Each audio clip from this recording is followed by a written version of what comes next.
Hola, buenas tardes. Me presento. Soy Roberto Medina, director del Centro de Investigaciones en Arquitectura de la Universidad de Palermo, y en nombre de la Facultad de Diseño y Comunicación y del mío propio, les doy la bienvenida a todas y todos a esta Comisión 3 de la tercera edición de las Jornadas Interdisciplinarias de Arquitectura en Palermo, que integran la 19ª edición de la Semana Internacional de Diseño.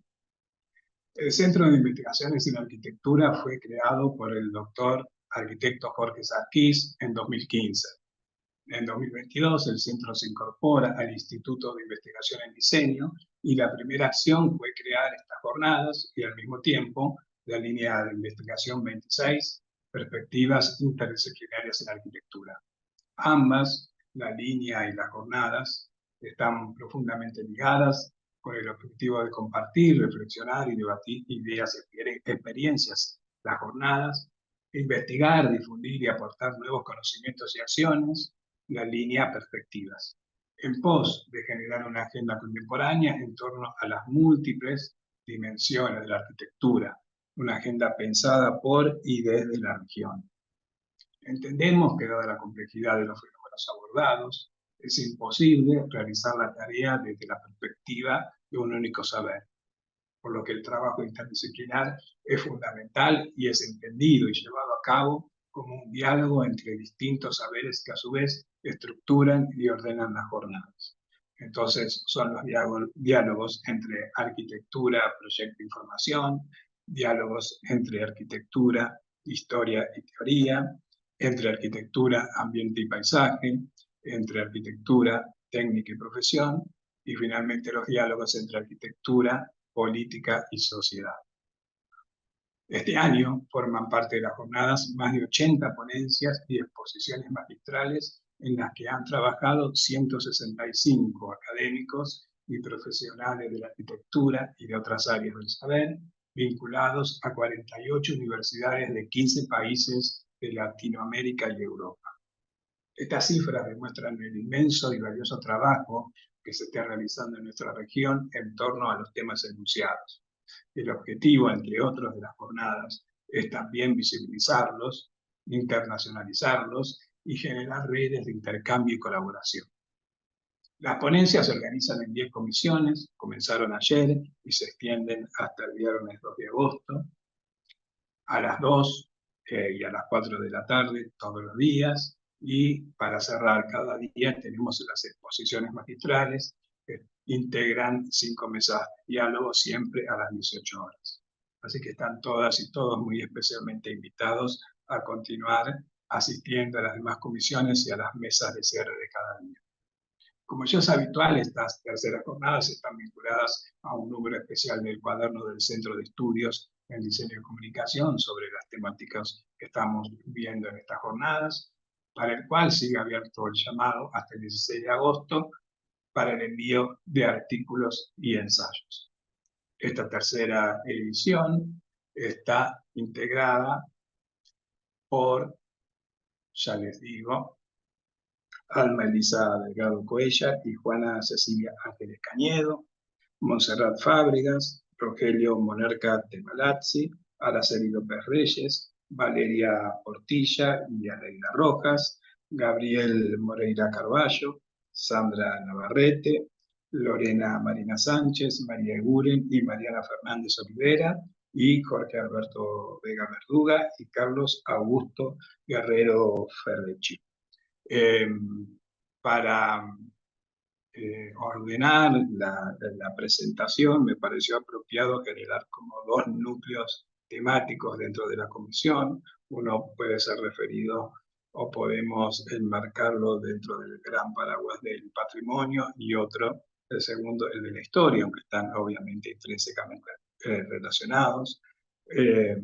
Entonces, este núcleo donde podríamos encuadrar las ponencias de la historia está integrado por el trabajo de Sandra Navarrete, el de Alma Elisa Delgado Cuellar, el de Montserrat Fábregas y el de Gabriel Moreira Carvalho, y después patrimonio, que serían los últimos que expondrían, el trabajo de Rogelio, de Lorena Marina Sánchez y Jorge Alberto Vega Verdú. Así que bueno, para comenzar, eh, llamamos entonces y dejamos este espacio para Sandra Navarrete de Argentina. Muchas gracias y bienvenidas y bienvenidos.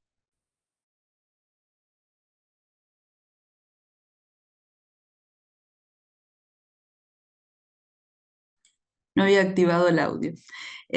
Buenas tardes, Roberto. Buenas tardes a todos los que nos acompañan. Un especial agradecimiento a la Universidad de Palermo que nos da este espacio para realizar intercambios, reflexiones y contactos. De eso nos enriquecemos todos.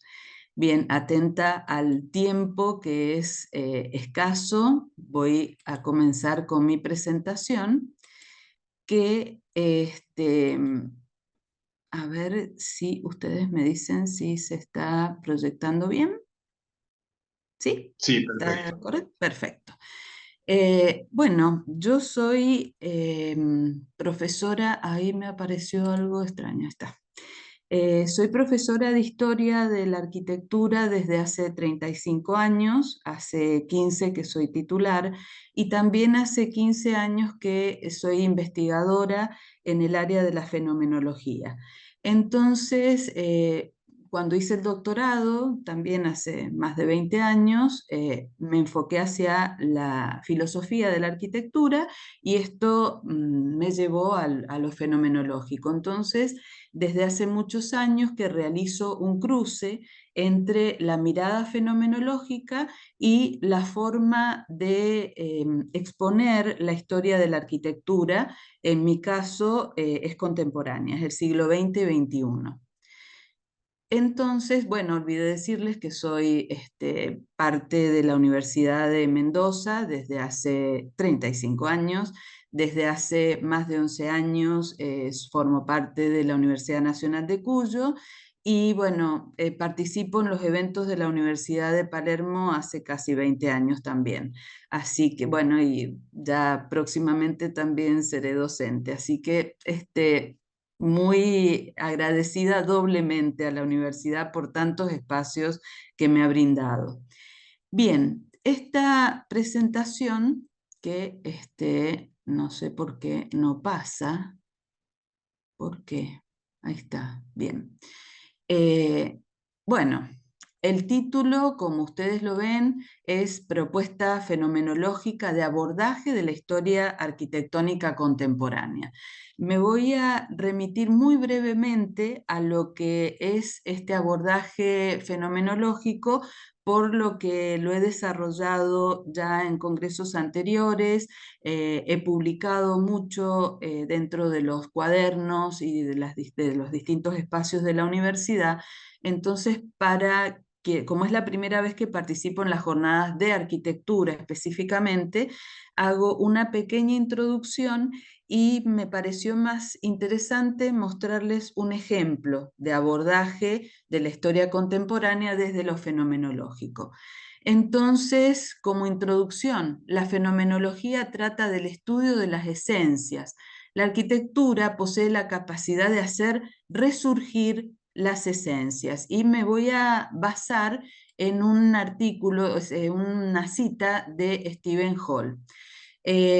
Como esencia, este croquis que habla muy poco con relación a la gráfica o a una foto, pero que muestra una esencia al estilo platónico. Entonces, continuando con la cita, podemos decir que relacionando forma, espacio y luz, la arquitectura eleva la experiencia de la vida cotidiana a través de los múltiples fenómenos que emergen de los entornos, programas y edificios concretos. Forma, espacio y luz ya son variables fenomenológicas y forman parte de estos fenómenos que dan lugar a la fenomenología. Y terminando la frase, por un lado existe una idea fuerza que impulsa la arquitectura, por otro, la estructura, el material, el espacio, el color, la luz y las sombras intervienen en su gestación. cabe aclarar que Stephen Hall es un arquitecto muy reconocido, pero además trabaja dentro del paradigma fenomenológico. Entonces vemos cómo las distintas facetas que acompañan a la arquitectura, la luz, el material, todo lo que hace a los reflejos, dan una presentación de una obra arquitectónica que es muy diferente estudiarla como si fuera un objeto o como si fuera un fenómeno, que esta es la forma en que abordamos la historia contemporánea de la arquitectura en la Universidad de Mendoza.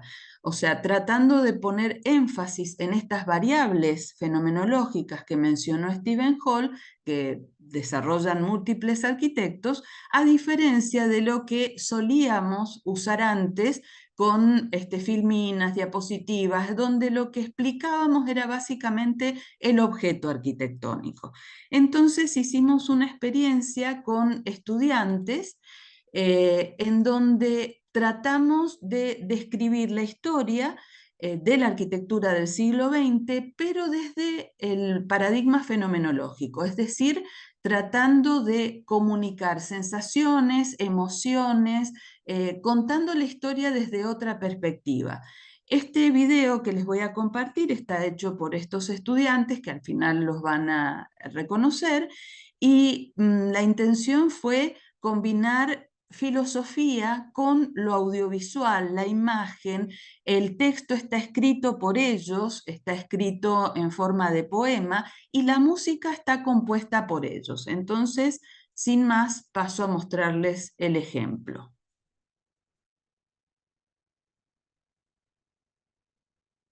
No está saliendo el audio nuevamente.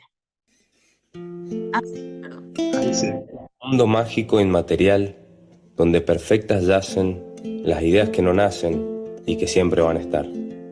Platón, desde su pedestal, ríe del mundo sensible, imperfecto e impredecible, donde los sueños más humanos, pensados con las manos, se vuelven construibles. Aprendí. Ay, perdón, algo hice. Dices, somos todos de la voz de la experiencia, y hace falta más conciencia para apreciar los periodos, donde variaron los modos de tomar la iniciativa que a la historia dieron vida, con pensamientos profundos que dividieron al mundo, en abstracto y expresivo. Aires de cambio, productos de revolución, que mecanizaron la producción del hierro y el vidrio. El ingeniero, sabio, sí supo aprovechar, y puso a caminar al monumental coloso que innovador y ruidoso mandó el arte a guardar. Ya no hay gente que valore a quien vive de las manos. Lo industrial es lo profano, aunque el capital lo implore. Seré yo quien lo mejore, lo mundano en su esencia, ya que no preciso ciencia en un medievalismo expresivo, donde fluye lo intuitivo propio de la experiencia. La línea marca su trazo en la hoja de la historia, curva y recta en la memoria de quien mira el ocaso, dejando el pasado un paso, uniendo clase y expresión. Bella fue la solución en los años color de rosa. Qué simbiosis tan hermosa que hoy se hace canción. El arte decorativo, desde el confort de lo moderno, saliendo del mismo infierno, disfruta de seguir vivo, donde la industria fue motivo para abrazar lo mecanizado, simétrico y escalonado. En el mar y la naturaleza ve geometría con simpleza y se olvida del pasado. De rojo se tiñó el cielo sobre el establo americano, que de sus cenizas no en vano se vio nacer al rascacielos.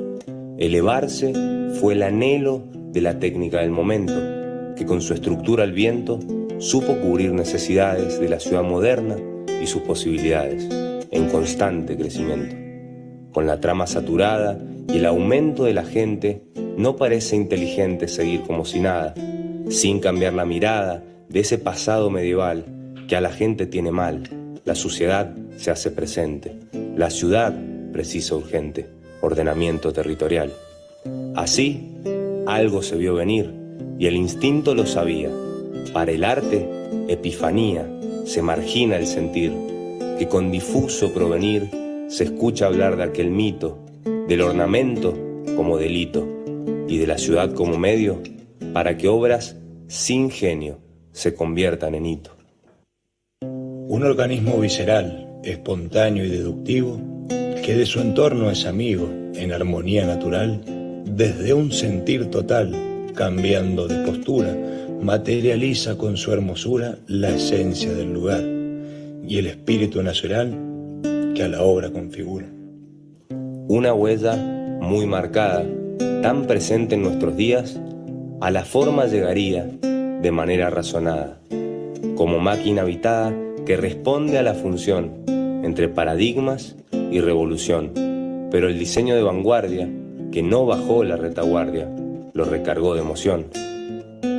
Nacido del caos mismo, viene a suplir a las masas, que la guerra dejó sin casas y al borde del abismo. Se desnuda ante el cinismo, probando autenticidad, desde bruta materialidad que lo muestra tan vivo, monumental y masivo, libre de expresar su identidad. Van cayendo los relatos entre ideologías de guerra que dividen en sus tierras lo racional de lo inmediato. Parece tan insensato, tan subjetivo que asusta. La verdad ya no es tan justa.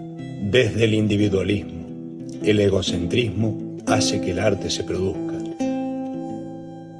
Las ideas van cambiando. Todo está en movimiento. El agua, el conocimiento Van fluyendo y dejando, espacio a quien va caminando, proyectando en un desierto siempre con los ojos abiertos, a la realidad de lo inteligible, que a este mundo tan sensible lo vuelve un concierto.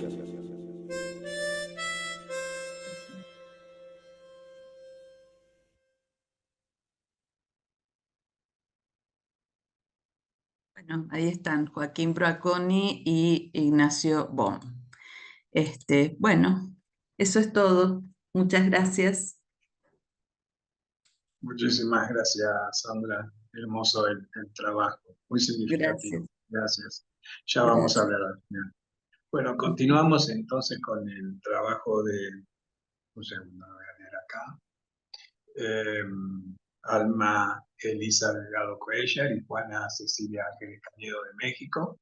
El espacio es de ustedes. Gracias. Bueno, muchísimas gracias. Le pediría a mi compañera, a la arquitecta Cecilia, si podría compartir la pantalla, por favor. Sí, con gusto. Gracias. Listo, muchísimas gracias. Pues es un gusto saludarles desde México. Queremos presentarles, estoy todavía muy conmovida, como que nos quedamos con el material audiovisual que nos mostraron, es una experiencia también muy sensible, pero bueno, voy a tratar de pasar lo más sucinta posible hacia presentarles nuestro proyecto de investigación. Es un proyecto de investigación interdisciplinario en donde hemos estado colaborando pues dos de las universidades de la región más importantes en el ámbito, principalmente establecidas en la Ciudad de México y toda el área conurbada, que es la Universidad Nacional Autónoma de México, a través de la Facultad de Estudios Superiores Cuautitlán, y la Universidad Autónoma Metropolitana, su unidad Azcapotzalco. Hemos estado uniendo esfuerzos desde hace ya cerca de 2 años, bueno, desde tiempo atrás trabajando, por supuesto, en diferentes ámbitos, pero particularmente en esta investigación que les presentamos hoy en términos generales y también de los alcances de los hallazgos que hemos descubierto hasta el momento, bueno, que hemos presentado, no solo descubierto, sino que hemos localizado. En ese sentido, bueno, si le puedes dar a las siguientes, por favor, Ceci. A la siguiente. Les presentamos nuestro proyecto de investigación, que es identificación, valoración, documentación y difusión del patrimonio artístico y arquitectónico hospitalario del México contemporáneo 2010-2020. Contextualizo el tema al respecto. La obra pública hospitalaria en México y en diversas partes de Latinoamérica, pero principalmente en México, tiene un auge muy importante a mediados del siglo XX, en la década de los 50. En 1940 particularmente se crea el Instituto Mexicano del Seguro Social, que es la institución de seguridad social pues, más grande del país y también pues, es una de las más grandes a nivel latinoamericano. Se crea en la década de los 40 y al crearse pues requiere como institución una infraestructura hospitalaria importante que cubra las necesidades de seguridad social, es decir, no solo salud, sino otros ámbitos de la seguridad social, como capacitación, deporte, las experiencias artísticas, formación en artes, etcétera, un abanico impresionante del concepto de la década del siglo XX de seguridad social. Y en México se crea también una escuela nosocomial de arquitectura mexicana que deviene de la experiencia y el trabajo multidisciplinario de arquitectos, bueno, fundamentales como Enrique Ñáñez y del trabajo del ámbito médico como el doctor Subirán. Entonces, pues se crea esta escuela y trasciende y la mayoría de la infraestructura hospitalaria que tiene el país tiene un auge muy importante para la década de los 50, 60 y hasta los 70 del siglo pasado. Sin embargo, pasan casi desde los 70 hasta el 2010, hasta el 2020, pasan entre 40 y 50 años en donde por diferentes causas políticas, socioeconómicas, sobre todo políticas socioeconómicas del país, se detiene en muchos sentidos la construcción de nuevas edificaciones hospitalarias, de obra pública hospitalaria, y o se dan una serie de remodelaciones. Es un periodo en el cual se pierde un poco esta escuela, se diluye, no se pierde, sino que se diluye el poder con el que en la década anteriores del siglo XX se gesta obra pública en el país, en el ámbito hospitalario. Entonces, para nosotras en la investigación era muy importante abonar en términos de qué se está haciendo en la actualidad y hacer una revisión documental de qué tipo de obra se está haciendo, cuáles son los nombres de los nuevos arquitectos, cuáles son las tendencias formales, estructurales, etcétera, no solo de la obra arquitectónica en sí misma, sino también de su contenido hacia el interior. Por eso el proyecto se llama Artístico y Hospitalario. En la parte artística, en el siglo pasado, en los espacios hospitalarios no solo albergaron a los arquitectos como Enrique Ñáñez y otros grandes arquitectos, sino que también obra plástica y artística de toda la influencia importante del muralismo mexicano, que hay obras de David Alfaro Siqueiros, Diego Rivera, Orozco, Luis Nishiztawa, Federico Cantú y una cantidad impresionante. O sea, todos los artistas, digamos, más destacados de la historia del arte mexicano del siglo pasado desfilaron y hay obra pública de ellos en estos espacios hospitalarios que son espacios de servicio y de seguridad social.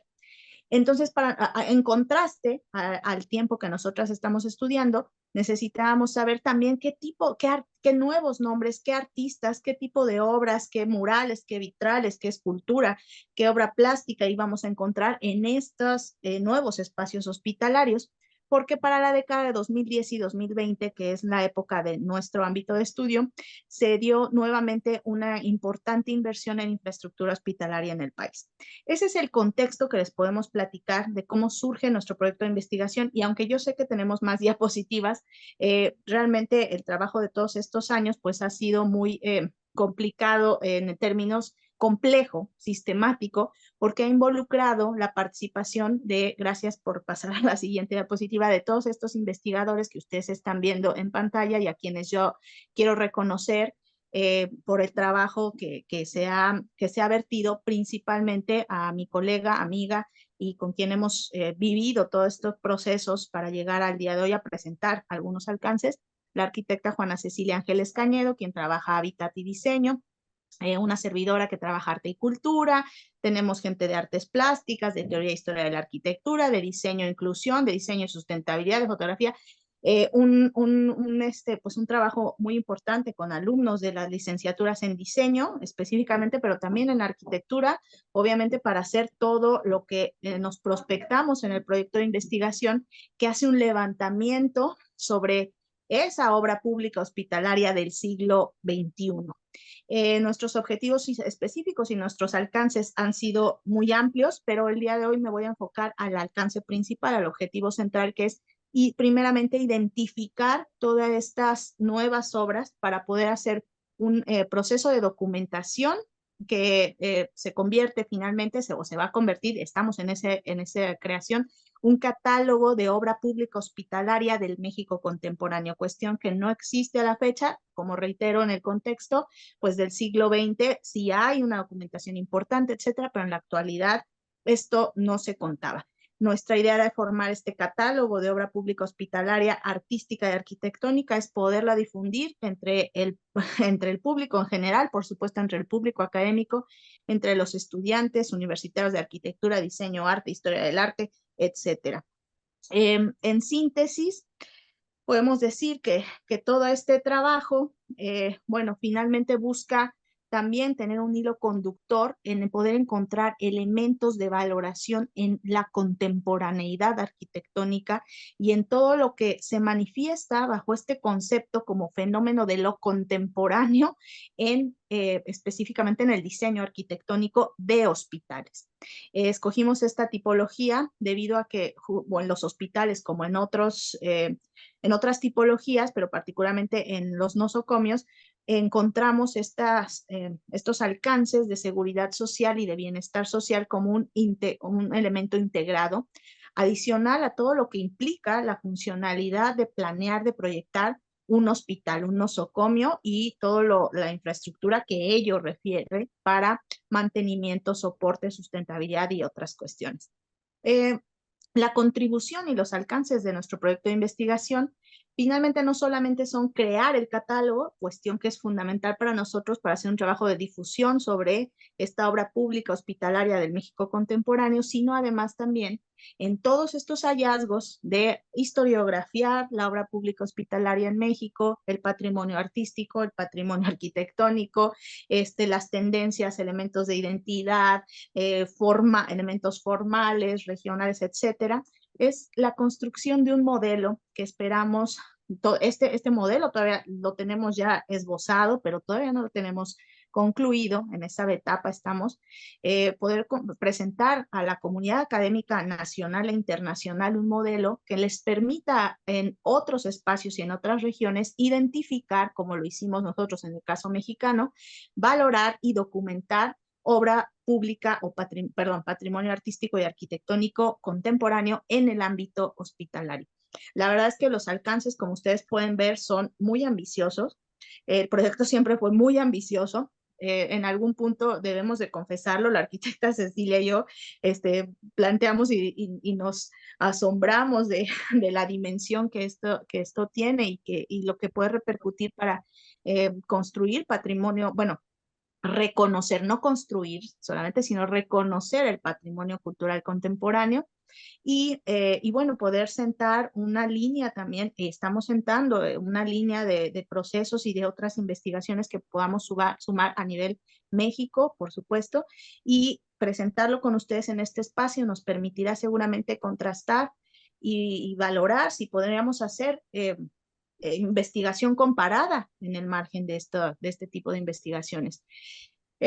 Los hallazgos, bueno, los valores que hemos determinado para la construcción del modelo los voy a enlistar en este momento, aunque bueno, por supuesto el modelo viene con todo el desarrollo de investigación académica, pero estos valores que hemos descubierto y que seguramente pues todos de alguna manera ya podrán prospectar, son la descripción de la materialidad formal y material funcional, los elementos historicistas, la justificación, relevancia del contexto, etcétera.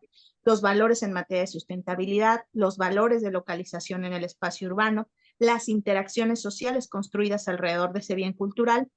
Aquí sí quiero hacer una pausa en términos de estas interacciones sociales, porque cuando en la política pública cultural, un bien cultural, todos son bienes culturales, pero un bien cultural se convierte en patrimonio en el momento en que es la comunidad, las interacciones sociales quienes promueven que se convierta en patrimonio. Entonces, parte del modelo de valoración son estas interacciones sociales que constituyen el patrimonio, no porque el bien cultural no exista, sino se construye y se denomina y se registra como patrimonio una vez que es la comunidad, la sociedad quien le da ese valor a ese bien cultural. Por Alma, supuesto, estamos con el tiempo ya. perfecto, ya cierro. Pues tendremos Gracias. también encima los factores de innovación, de accesibilidad universal, de integración plástica. Ya me voy tendido hacia mostrarles un poco nada más esta parte de toda la investigación, pues mostrarles algunos elementos de todo el trabajo que se hizo de documentación, levantamiento, búsqueda de estos obra pública hospitalaria construida. En este caso es nueva obra pública hospitalaria, porque obviamente también encontramos remodelaciones, ampliaciones, etcétera. Pero toda esa obra pública hospitalaria y toda la parte del trabajo que se ha hecho con los equipos multidisciplinarios para constituir este catálogo que presentaremos en otros alcances de investigación como parte de este proceso de documentación, difusión y bueno, y sobre todo valoración de la obra pública hospitalaria artística y arquitectónica. Quiero agradecerles a todos, disculpen, yo sé que siempre tenemos aquí el tiempo encima, gracias a la arquitecta Juana Cecilia, una servidora, somos las líderes del proyecto, y gracias Universidad de Palermo por recibir nuestra presentación de los alcances. Estamos a sus Muchas órdenes. gracias, buenos días. No, muchas gracias a ustedes, maravillosa investigación. Bueno, perdón que tenemos tan poco tiempo, me tocó este rol fastidioso, pero bueno, queremos, como decía, hablar al final. Así que muchas gracias y seguimos con Montserrat Fábregas de España. Muchas gracias.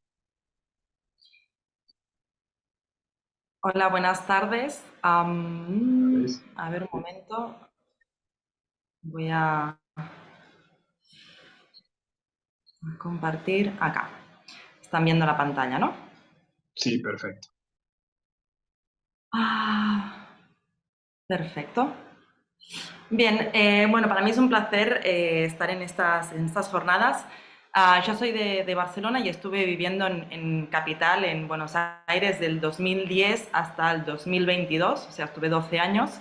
Y ahí hice la maestría en estudios urbanos en la Universidad General de Sarmiento. Y mi tesis de maestría fue sobre la General Paz, este famoso límite entre Capital y el conurbano. Para mí, que vengo de Barcelona, que vengo de Europa, siempre me creó mucha curiosidad cómo se creó, cómo fue la evolución de esta mancha urbana tan enorme que, digamos, gobierna el país en comparación con el resto del país, ¿no? Y como toda tesis, empieza con una pregunta, ¿no? Y esa fue la pregunta: ¿cómo fue la evolución de esta gran mancha urbana con respecto al país, ¿no? ¿Qué pasó entre este límite entre capital, qué pasa entre jurisdicción entre capital y el cono urbano? Estos son datos del INDEC del 2010, porque la tesis la presenté en el 2019, entonces todavía hay datos todavía desactualizados, pero bueno, después hay algunos más actualizados. Para entender eso me metí mucho en el tema de la historia, ya que también me gusta mucho. Para entender, creo que es importante revisar la historia para saber desde qué punto partimos en la actualidad, para entender por qué las cosas están dadas como están dadas y así quizás poder intervenir desde otro lugar, ¿no? Como muchos ya obviamente sabrán ustedes, la historia de Argentina, desde la independencia hubo todo el tema de la cuestión capital, ¿no? ¿Qué ciudad tenía que ser la capital del país? Un gran tema que creó muchas disputas y muchas confrontaciones, y no fue hasta el 1880 que Buenos Aires se estipuló como la capital del país, pasando por otras pruebas y otros intentos y otros momentos también de mucha controversia, ¿no? En diferentes aspectos. La historia en trazado político, ¿no? ¿Cómo fue esta delimitación, este asentamiento de la historia de Buenos Aires, ¿no? En diferentes mapas históricos podemos ir viendo cómo también la ciudad en sí no tiene un límite geográfico muy definido, tiene solo los dos ríos, el Riachuelo y el Río de la Plata, pero después tiene toda esta planicie tan vasta y limitada, ilimitada, en la que puede ser una expansión completamente ilimitada, ¿no? No hay ningún límite geográfico que haga como de limitación justamente de la ciudad, ¿no? Dentro de esta evolución, y de la consagración al final de la ciudad de Buenos Aires como capital del país en el 1880, en el 1888 se dibujó, se hizo el primer plano con el límite definido que venía a integrar lo que eran el partido de Flores y el partido de Belgrano, y anexaban así justamente con el municipio antiguo de Buenos Aires. Este plano se hizo de tablero, o sea, es decir, como centralizando el antiguo municipio de Buenos Aires y haciendo una compensación de superficie de territorio entre el partido de Belgrano y el partido de Flores, y dejando también el resto, ¿no?, bien marcado el límite de provincia. En ese momento, claro, principios, ¿no?, finales del siglo XIX, principios del siglo XX, esta gran ciudad que se delimitó con una gran expansión estaba muy poco construida, ¿no? Se tenía que diseñar, se tenía que construir para ser una capital internacional que diera conexión y que diera respuesta también a lo que estaba pasando en ese momento en el mundo, ¿no? A principios del siglo XX se establecieron diferentes tipos de planes de cómo debía ir creciendo esta ciudad. Lo que pasa que también empezó a crecer de una manera muy acelerada para justamente celebrar también el primer centenario en 1910, y ya el urbanista de la Paulera, a principios del siglo XX, a mediados del siglo XX, ya alertaba sobre la reducción acelerada de los espacios verdes de la ciudad. Es decir, la ciudad iba creciendo de manera acelerada y no se estaban preveyendo espacios públicos de calidad para dar servicio a lo que era la ciudad, ¿no? Paralelamente, después de todos estos planes y la jurisdicción y la determinación de las jurisdicciones, después de más de 50 años, se empieza a construir este trazado, este límite que conforma ciudad capital y que delimita con el conurbano. Finalmente se le da una materialidad.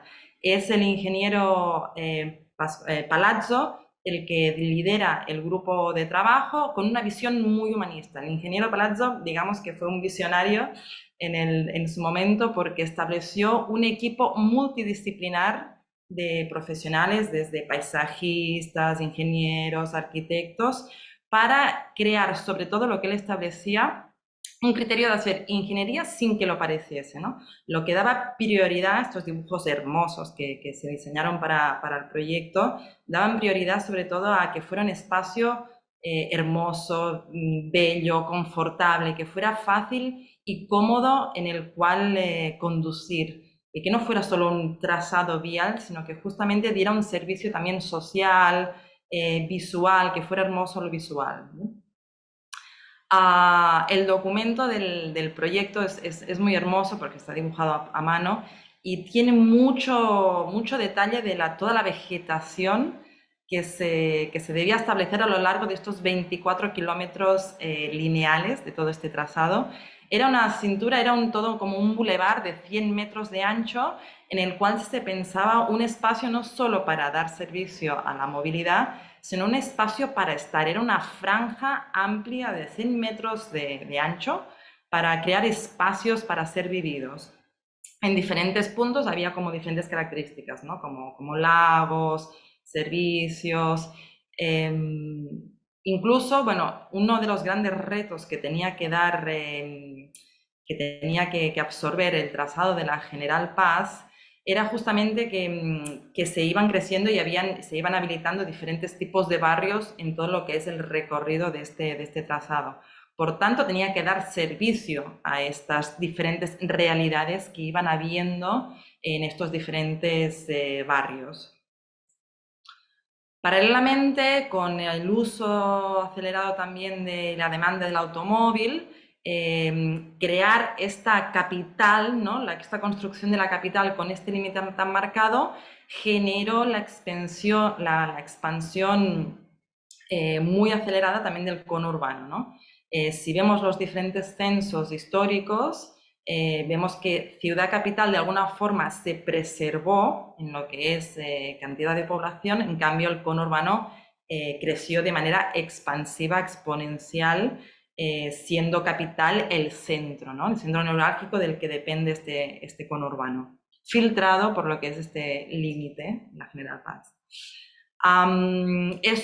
El habilitar este centro, este efecto atractor que tiene Capital Federal, lo que generó también es que los diferentes accesos, siempre radiales y centrales en la ciudad, tuvieran también diferentes tipos de demanda, ¿no? No es lo mismo la entrada de la zona norte que la zona oeste o la zona más sur, ¿no?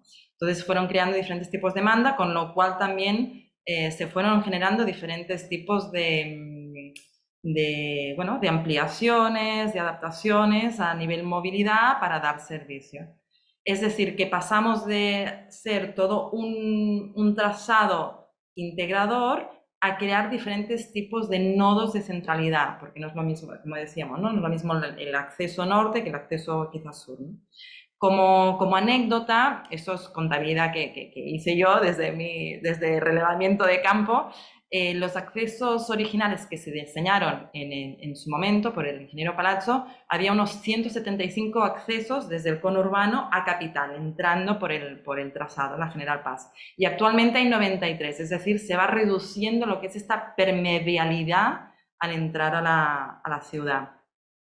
Lo que hice para la tesis de maestría fue ir como analizando 8 nodos, estos nodos de centralidad, para ver también la evolución, no solo la evolución y el cambio de la diferencia entre nodos, entre zonas, sino también cómo ir viendo que a lo largo de los años se pensó algo mucho más permeable, digamos, mucho más verde, y cómo se ha ido sobremetalizando, ¿no? Cómo el asfalto ha ido ganando superficie en contraproducción a la zona verde, ¿no?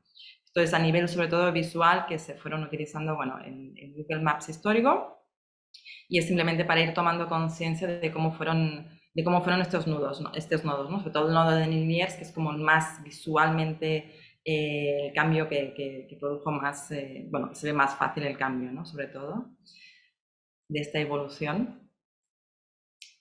Con lo que podríamos decir, establecer como 3 etapas diferentes de la historia de la General Paz, ¿no? De este trazado. Una primera etapa en el 1887, en el que simplemente se terminó de delimitando el límite, ¿no? Fue un significado muy territorial, muy del límite jurisdiccional. Y en una segunda etapa de la construcción, de la materialización de este cinturón, de este trazado, que básicamente era un trazado higiénico, era una avenida parque, que en su momento fue una gran referencia, sobre todo de Estados Unidos, que estaban construyendo estas avenidas parques. Fomentaba sobre todo lo que es la integración urbana, la integración social, un espacio en el que interactuar entre los vecinos. Y esta tercera etapa, más después, a mediados del siglo XX, que es esta sobrematerialización que da servicio sobre todo a la movilidad y que empieza a crearse como una barrera simbólica, empieza a ser como una barrera, una frontera entre Capital y el conurbano muy, muy visual. Montserrat, estamos en el tiempo. Estamos sobre el tiempo, ¿no?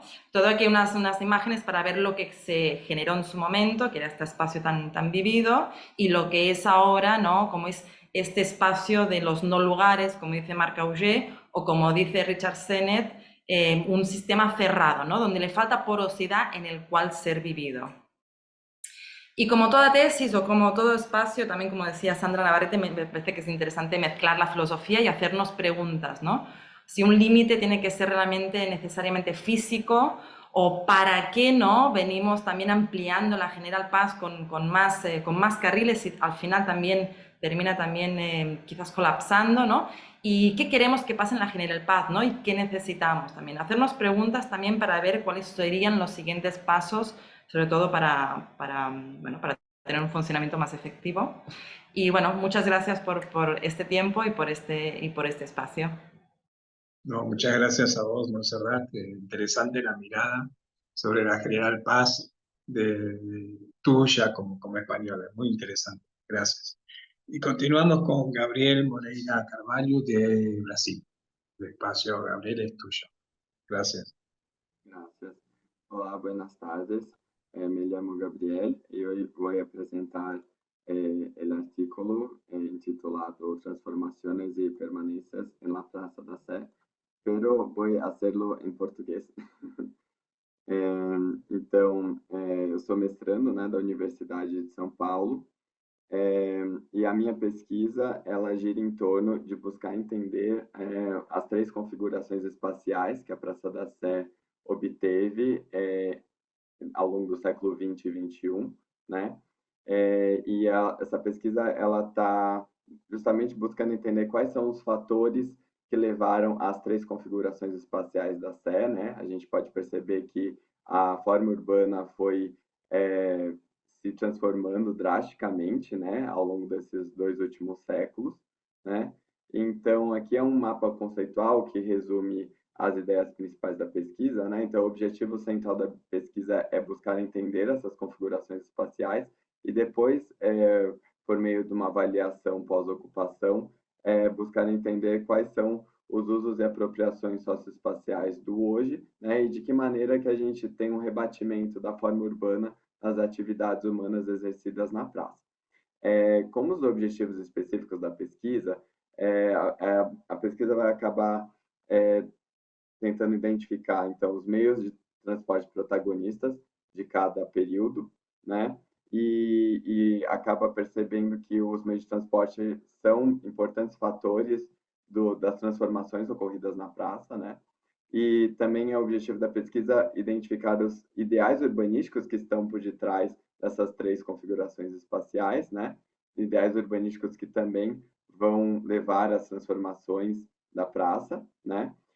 Como metodologia e maneira de estruturar o artigo, a gente tem uma periodização da evolução urbana da cidade de São Paulo, baseada na pesquisa de Nestor Goulart Reis, importante professor da Universidade de São Paulo, onde a gente tem, entre 1889 a 1930, o período da metrópole do café, né? Então, a gente vê que em 1889, a morfologia da Sé ainda era de largo, então era um espaço bem reduzido, bem delimitado, né? Em 1930, com o plano de avenidas, esse período se encerra, né? E é um período de transformação. Então, em 1912, né? Então, dentro desse período, em 1912, a Praça da Sé vai passar de largo à praça, né? Então, o título muda, mas não só o título, muito mais profundamente analisando a forma urbana, né? E as relações que as pessoas vão ter com a praça, ela muda drasticamente, né? Então, a praça ela é ampliada e deixa de ser largo para se tornar praça. Então, em 1930 a 1968, a pesquisa vai buscar entender a transformação ocorrida na Praça da Sé, do período intitulado Metrópole Industrial, né? 1968 é importante pontuar que não é um período, não é uma data que o Nestor Goulart especifica, mas é uma data que a pesquisa precisa, devido a ser o ano da desativação das linhas do bonde e o ano em que o primeiro projeto para o metrô da cidade de São Paulo é elaborado, né? Projeto esse que vai ter vai ser muito importante para a transformação da praça, né? Então, a praça ela vai ser drasticamente alterada a partir desse projeto do metrô, da implantação do metrô Sé, né? Então, de 1968 até os dias atuais, a pesquisa identifica o período metrópole das redes, né? Então, a gente tem aí essas transformações que ocorrem na praça e a pesquisa ela vai buscar entender essas transformações também muito pautada na análise fotográfica dos mapas, né? Então, análise comparativa entre mapas e fotos dos 3 diferentes períodos, né? A fim de obter uma reflexão crítica cruzando essas transformações com o que é a vida urbana atual da praça, né? Buscando entender quais são as reverberações que essas permanências históricas trazem hoje para a vida urbana atual. Então, Metrópole do Café, como eu expliquei, que vai de 1889 a 1930, eu trago aqui essas 2 imagens que são, na verdade, do Vale do Anhangabaú, mas que retratam muito bem esse período de transformação que a cidade está passando.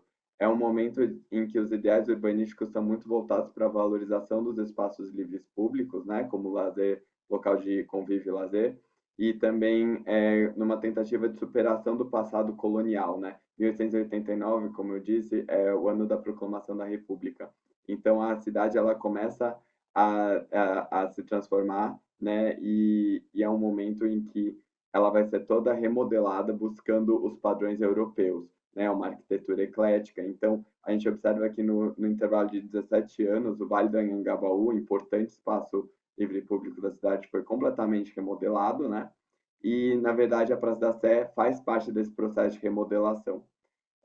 Como é o meio de transporte protagonista e importante agente da transformação da malha urbana e da cidade como um todo, a gente tem os trens e os bondes, né? Então, essas duas imagens também comparativas, de 1881 e 1890, né, esses dois mapas, a gente consegue perceber como a cidade ela vai se expandindo, né, e que vai acompanhando as linhas dos trens, né? Então, e aí sobre a configuração espacial que foi mencionada, né? Então, o Largo da Sé se transforma em praça, ele é ampliado, né? E digamos assim, se conectado à Praça Dr. João Mendes, mais ao sul, né? E é importante perceber como o uso e a apropriação do espaço muda drasticamente, né? A gente tem um momento de enobrecimento dos espaços livres públicos, né? Um resgate da simbologia do que é esse espaço e uma valorização simbólica desse espaço com a construção da Catedral da Sé, né? Então a gente percebe que esse espaço ele é muito mais apropriado, né? E ele acaba servindo de confluência intermodal dos meios de transporte da cidade, né? O período de 1930 a 1968 é um período cuja os ideais urbanísticos estão voltados mais para a eficiência dos fluxos, né, e a subordinação dos espaços livres públicos ao automóvel. A gente tem aqui a imagem do plano de avenidas de Francisco Prestes Maia e Julio Assinta, que é um plano de transportes para a cidade de São Paulo que não foi efetivamente implementado, ele foi muito fragmentadamente implementado, né, parcialmente implementado, mas ele traz aí algumas importantes transformações para a paisagem da cidade, em que os espaços livres públicos eles vão sendo conectados por grandes eixos visuais, grandes avenidas, o espaço do carro é ampliado e o espaço do pedestre é reduzido. Então, a gente tem um rebatimento desse ideal urbanístico para a forma urbana da Sé, né? E a gente percebe a subordinação na Praça da Sé e na Praça Clóvis Bevilacqua, que é a praça ao lado da Praça da Sé, que é justamente construída nesse período, né? Mais especificamente em 1954, a Praça Clóvis Bevilacqua, essa foto aqui de cima, ela é inaugurada, né? Então, a gente tem aqui as duas imagens, né, da Praça Clóvis Bevilacqua e a Praça da Sé, onde a gente vê a subordinação do espaço livre público do meio de transporte, né? Então, principalmente dos terminais de ônibus da cidade, né? E aí a gente, então, tem essa comparação, né? A gente vê aqui a Praça Clóvis Bevilacqua inaugurada já nesse período, né? E a gente tem, então, essa comparação aqui do período de 1930 e 1954, né? É importante mencionar que esses mapas eles são muito importantes para a evolução urbana da cidade. Eles realmente ajudam muito a gente a entender a evolução de São Paulo. São pontos cartográficos importantes quando a gente vai estudar a evolução da cidade. E aí, então, o período de 1968 até os dias atuais, né? Como eu disse, marca o fim dos bondes na cidade, né? E marca a implementação do metrô, né? Então, em 1968, o primeiro projeto do metrô é elaborado, a Sé efetivamente é iniciada em 1971, a construção da Estação Sé, inaugurada em 1978. E aqui, esse mapa é o mapa do sistema de calçadões que é implementado na cidade, e ele só é implementado graças ao metrô, porque o metrô permite a acessibilidade do centro subterraneamente. Logo, as vias dedicadas ao carro, elas são fechadas e aí é possível novamente o pedestre se apropriar plenamente dos espaços livres públicos, né? Do sistema de espaços livres públicos em que a rua é entendida também como parte desse sistema, né? Então, existe um processo de pedestrianização dos espaços, o sistema de calçadão reflete isso, né? Então, e aí o que acontece? Com a implementação do metrô, a gente tem um processo que a Praça da Sé, ela é unificada à Praça Clóvis Bevilacqua, né? Essa imagem aqui mostra já uma foto mais atual, né? Mostra as duas praças unificadas. E é importante mencionar que o projeto do metrô trouxe grandes transformações para a paisagem, né? E, consequentemente, rebatimentos negativos para a apropriação da praça hoje, né? Então, a gente percebe aqui, né, a unificação da praça e o que acontece, né? Passando para a última parte da pesquisa. A gente faz, então, uma análise espacial da praça por meio de uma avaliação pós-ocupação, né? Essa avaliação ela foi feita também a partir de uma setorização da praça, utilizando visões seriais e vivências do espaço, né? Então a praça foi setorizada. E aí o que a gente percebe, né? A partir dessa avaliação pós-ocupação, que os três espaços que historicamente resistiram, né, e foram delimitavam o espaço original da Sé. Então aqui mais acima o Largo da Sé e depois quando o Largo se transformou em praça, esses dois espaços aqui subsequentes, né, que a gente percebe que esses três espaços eles são hoje, a partir da avaliação pós-ocupação, foi verificado que são os espaços mais frequentados, com maior índice de permanência, com a maior vitalidade, né? Então, os fluxos de permanências principais da praça estão concentrados justamente nesses três espaços, né? Enquanto que o espaço que hoje apresenta problemas dos mais diversos de projeto, né? E que refletem num uso e numa ocupação muito mais baixa, né? É justamente o espaço que o projeto do metrô Sé implementou e que acabou trazendo a transformação e a unificação das praças, né? Então, o que acontece? A pesquisa ela conclui com isso que existem reverberações históricas positivas, ou seja, as permanências históricas reverberam positivamente na vida urbana da Sé, enquanto que o trecho que foi mais intervisto e o trecho que Estamos foi en mais... tiempo. Ah, sim, estou encerrando. Obrigado. Então, o trecho que sofreu mais com essas transformações, né, é justamente o trecho que a gente tem aí uma vida urbana muito mais prejudicada, onde a apropriação do espaço é muito mais dificultada, né? Então, aqui, só para fechar, esse é o setor 1, que é o Largo da Sé original, né? E que é o espaço que foi identificado maior apropriação e fluxo. E aqui o setor 7, que é o espaço que sofreu com o projeto do metrô, né? E que temos aí problemas muito difíceis aí de uso ou ocupação do espaço, né? Então, aqui são as considerações finais, reforçando a necessidade de um resgate da urbanidade desse espaço, né? Por meio de intervenções urbanísticas que considerem o contexto histórico, e as interações entre as pessoas, o meio urbano, e a mobilidade a pé, né, que é muito dificultada hoje, principalmente no trecho identificado, o setor 7, justamente por não pensar e não valorizar a história, principalmente, da cidade, a história que acaba se revelando, mais uma vez, como importante objeto do processo projetual.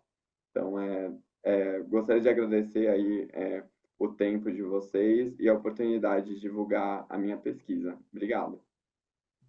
Muchas gracias a vos, Gabriel. Una investigación con muchos puntos de contacto con la anterior de Montserrat. Son paralelas en el tiempo y muy interesante verlas juntas. Bueno, continuamos entonces con Rogelio Munarcate Malazzi, Araceli López Reyes, Valeria Portilla y Aleida Rojas desde México. Gracias.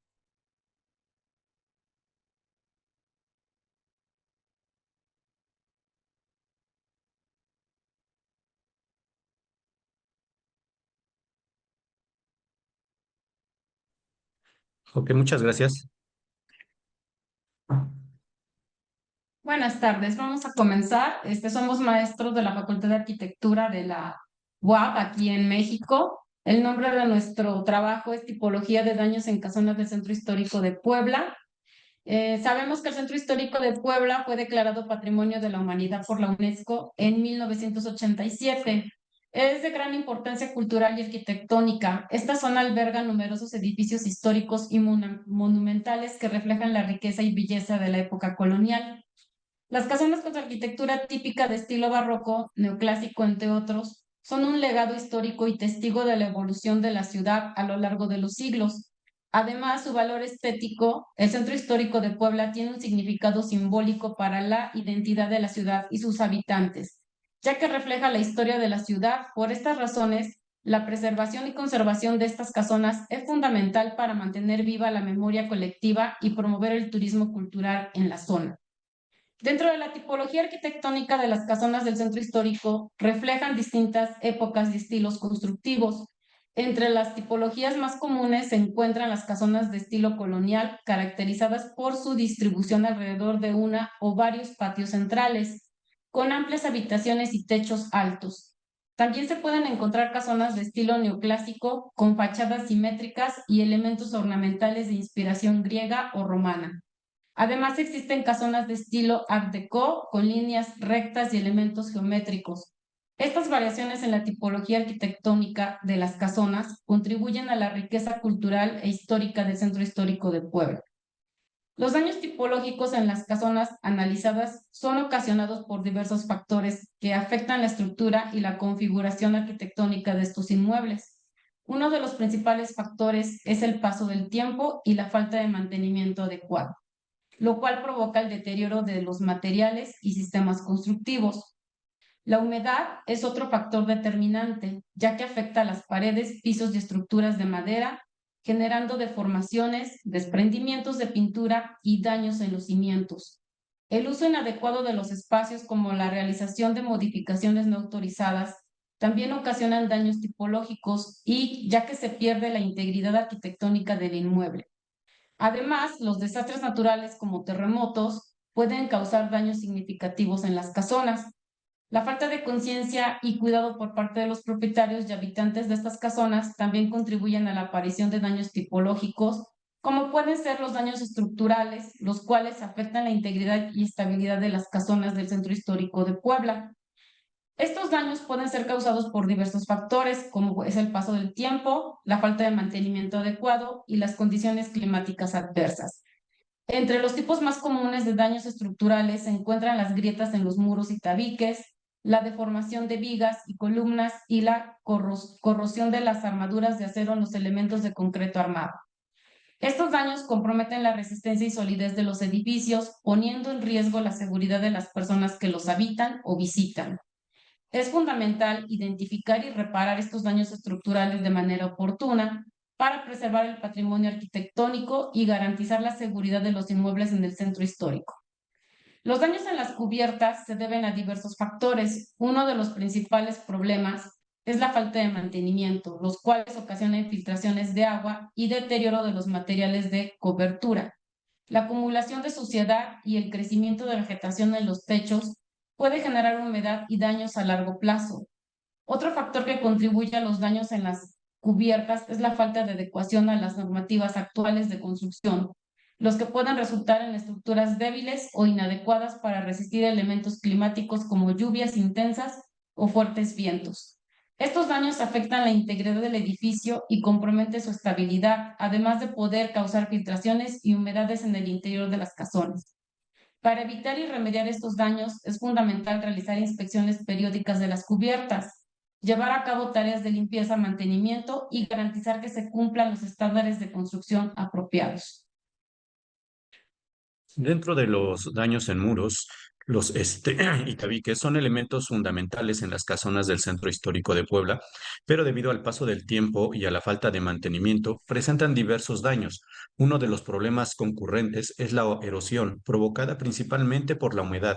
Esto se debe a que los muros no cuentan con un sistema adecuado de drenaje, lo que ocasiona filtraciones de agua y la consecuencia aparición de manchas y eflorescencias en la superficie de los muros. Además, se puede observar fisuras, grietas debido a movimientos sísmicos y asentamientos diferenciales. Estas grietas representan un peligro para la estabilidad estructural de las casonas y deben ser reparadas de manera oportuna. Otro daño común es la presencia del salitre, resultado de la infiltración del agua con sales minerales a través de los muros. El salitre debilita la resistencia del material y puede causar la caída de revestimientos y acabados. Además, la falta de mantenimiento adecuado ha propiciado la presencia de vegetación en los muros, lo que contribuye precisamente al deterioro de la estructura. Dentro de lo que son los daños en techos y cielos rasos, es común encontrar daños en los techos y cielos rasos. Estos pueden ser y pueden deberse a diversos factores como la filtración de agua, la falta de mantenimiento y el envejecimiento de los materiales. En muchos casos se observa la presencia de humedad en los techos, lo que debe estar relacionado precisamente con problemas de impermeabilización de las cubiertas. Esta humedad puede provocar la aparición de manchas y hongos, así como la degradación de los materiales utilizados en la construcción de los techos. Además, es frecuente encontrar grietas y desprendimientos en los cielos rasos, especialmente en aquellas casonas que han sufrido movimientos estructurales o han sido afectadas por vibraciones por el tráfico vehicular. Estos daños pueden comprometer la integridad de la estructura y afectar negativamente la estabilidad de los edificios. Dentro de los daños en elementos decorativos, podemos mencionar que los elementos decorativos también han sufrido diversos daños en su integridad y belleza. Uno de los problemas más comunes es la pérdida de elementos ornamentales como molduras, rosetones, cornisas y dinteles, debido a la erosión, en este caso, o terremotos, la falta de mantenimiento y otros elementos. Como parte fundamental de la estética de las casonas y su ausencia o deterioro afecta negativamente la apariencia general de los inmuebles. Además, se ha observado pinturas y revestimientos desgastados, descascarados y descoloridos, lo cual se atribuye al paso del tiempo, a la falta de protección y a la exposición constante de los factores ambientales.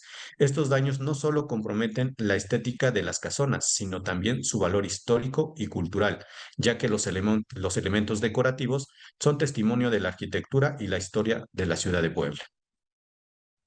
Bueno, en cuanto a sus daños en fachadas, cabe recalcar que entre los más comunes tenemos la aparición de grietas y fisuras, desprendimiento de elementos decorativos, deterioro de revestimientos y pinturas, así como la presencia de humedad y filtraciones. Estos daños son causados principalmente por la falta de mantenimiento, la acción del clima, la contaminación ambiental y la vibración provocada por el tráfico vehicular. Para solucionar estos daños es necesario llevar a cabo trabajos de restauración y conservación que incluyan la reparación de grietas, la restauración de elementos decorativos, la limpieza y retiro de revestimientos en mal estado, así como la aplicación de productos impermeabilizantes para prevenir tanto la humedad como filtraciones. Además, se deben realizar labores de mantenimiento periódicas para garantizar la preservación a largo plazo de estas fachadas. En cuanto a sus daños en instalaciones, bueno, las casonas presentan numerosos daños, pero principalmente en instalaciones eléctricas y sanitarias debido a varios factores. En primer lugar, es el envejecimiento de las redes eléctricas y sanitarias originales de estas edificaciones, ya que no han sido actualizadas de acuerdo a los estándares y códigos actuales. Esto puede llevar a cortocircuitos, fallas en los sistemas de iluminación y problemas en la distribución del agua potable y el drenaje. Además, la falta de mantenimiento adecuado es otro factor determinante en la aparición de daños. La falta de inspecciones periódicas y reparaciones preventivas provoca el deterioro progresivo de los sistemas, lo que aumenta el riesgo de fugas o incendios. Asimismo, la falta de conciencia sobre el uso adecuado de estas instalaciones también contribuye a su deterioro. El mal manejo de las redes eléctricas y sanitarias, como el uso de cables o tuberías improvisadas, pueden ocasionar cortocircuitos o fugas respectivamente. Y ya a manera de conclusión, se ha observado que las casonas del Centro Histórico de Puebla presentan una variedad de daños tipológicos que afectan tanto su integridad, así como su valor arquitectónico. Estos daños son causados principalmente por factores como la falta de mantenimiento, la humedad y la falta de conocimiento en la conservación del patrimonio arquitectónico. Los daños más comunes se encuentran en las fachadas, las cubiertas y los elementos ornamentales, siendo la falta de intervención adecuada y oportuna uno de los principales responsables de su deterioro. Además, se identificaron daños estructurales que ponen en riesgo la estabilidad de las casonas, Para preservar el centro histórico y proteger su arquitectura, es fundamental implementar medidas de conservación y restauración que aborden estos problemas de manera integral y sistemática. De esta manera, se podrá asegurar la preservación del patrimonio cultural de Puebla y garantizar su disfrute para futuras generaciones. Gracias. Muchísimas gracias, Valeria. Muchísimas gracias, Rogelio, por el esfuerzo también en resumir tanta información en tan poco tiempo. Muchas gracias. Y continuamos entonces ya con la penúltima exposición con Lorena Marina Sánchez, María Eguren y Mariana Fernández Olivera de Argentina. Gracias.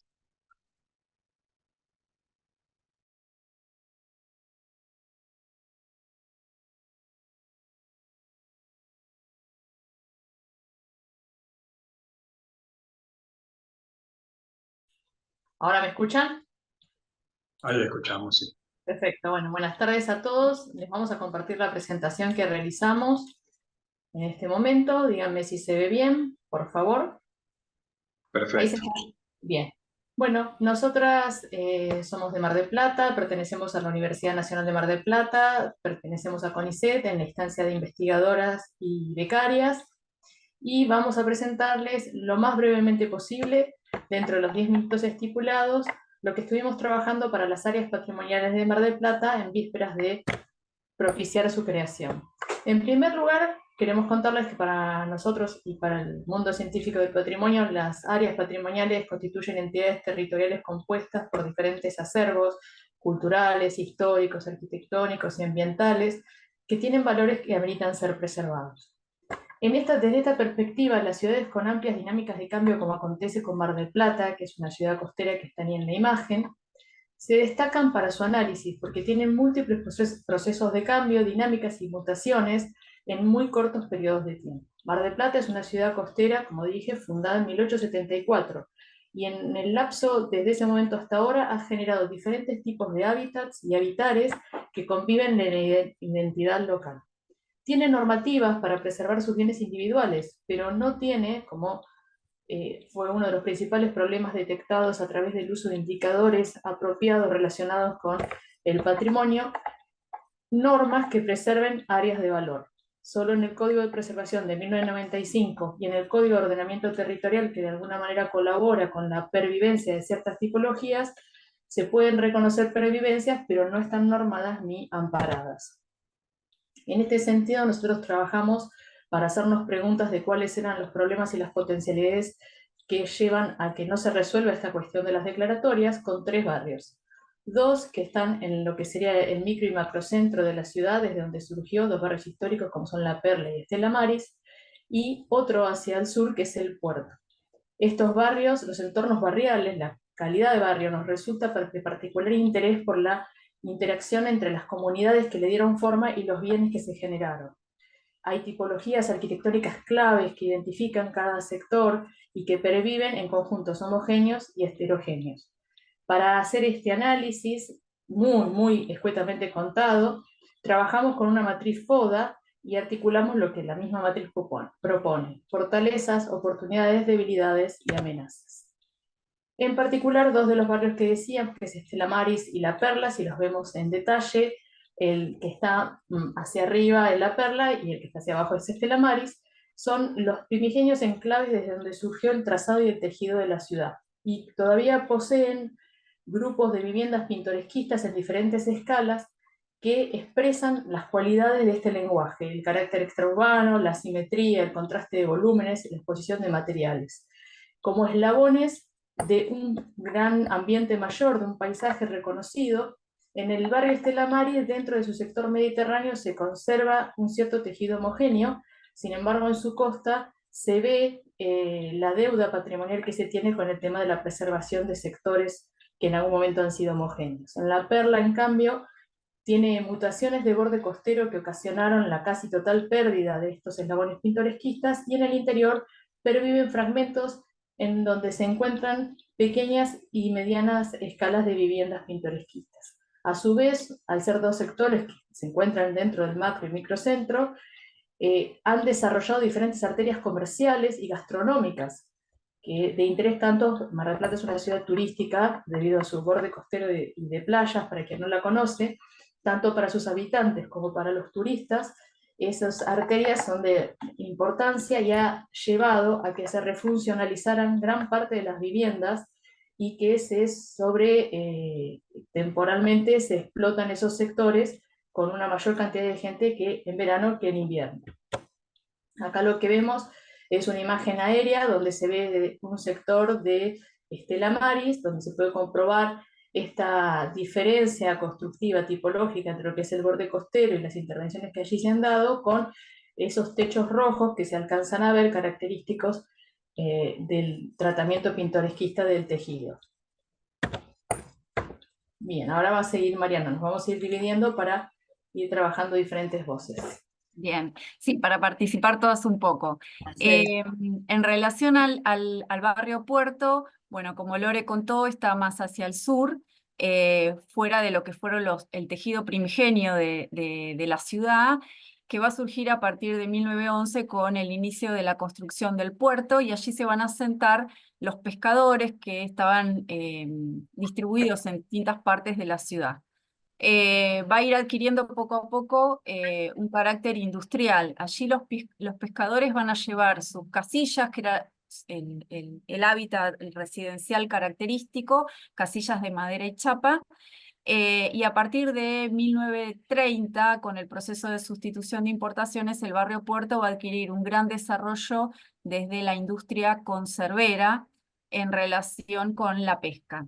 Esta industria va a ser una de las industrias pujantes de la ciudad entre 1930 y 1960, y a partir de 1960 se va a desarrollar distintos procesos a nivel nacional que va a llevar a la crisis industrial y al cierre de muchos establecimientos. Sin embargo, en la actualidad todavía existen fragmentos y pequeños sectores donde se conserva ese tejido característico, tipológico residencial, con algunos ejemplos de casillas de madera y chapa y distintos ejemplos de fábricas de conserva y saladeros primigenios donde se desarrollaba esta industria pujante.